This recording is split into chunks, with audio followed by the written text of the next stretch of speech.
মাধব ভাই রান্না কেমন হয়েছে? 100-এ কত দিবেন? 150 না? Thank you.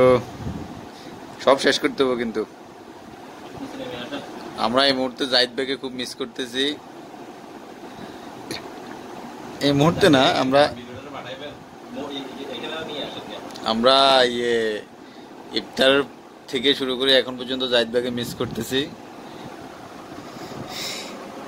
তারপরে এটা শুধু মাধব ভাইয়ের অংশ। 8টা পরোটা, 1 প্লেট হাঁসের মাংস, এই হলো আমাদের মাধব ভাই।